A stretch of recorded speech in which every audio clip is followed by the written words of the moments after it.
తెలంగాణ ప్రజల పట్ల ఈ ప్రాంతం పట్ల ఉన్నటువంటి ప్రేమను ఇవాళ చర్చల్లో భాగంగా చూపించబోతా ఉన్నాడు. గౌరవ ముఖ్యమంత్రి గారికి ధన్యవాదాలు తెలియజేస్తా ఉన్నాం.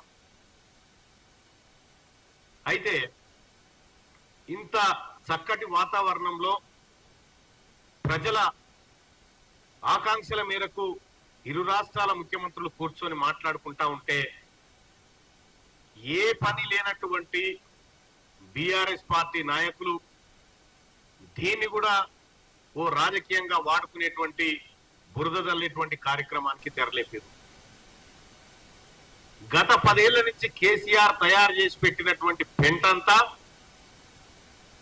కడిగి తెలంగాణను సంపూర్ణ విముక్తి చేసే దిశగా గౌరవ ముఖ్యమంత్రి రేవంత్ రెడ్డి గారు అడుగులు వేస్తా ఉంటే ఇవాళ కాంగ్రెస్ పార్టీ ప్రభుత్వం ముందుకు పోతా ఉంటే మరి కేసీఆర్ గారికి ఆయన పరివారానికి మనసున పడతలేదు.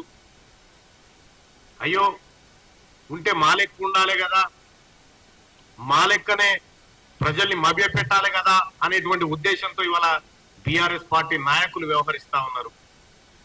10 ఏళ్ల కాలంలో మీరు జగన్మోహన్ రెడ్డి గారు కేవలం మీ స్వార్థ రాజకీయాల కోసం తప్ప దేనికోసమన్నా ప్రగతి భవన్లో మీరు వాడుకున్నారా?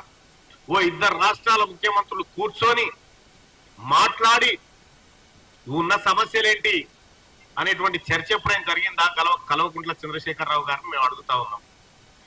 ఏ ఒక్క రోజు కూడా ఈ ఇరు రాష్ట్రాల ప్రయోజనాలను కాంక్షించినటువంటి కల్వకుంట్ల చంద్రశేఖరరావు ఆయన పార్టీ ఇవాళ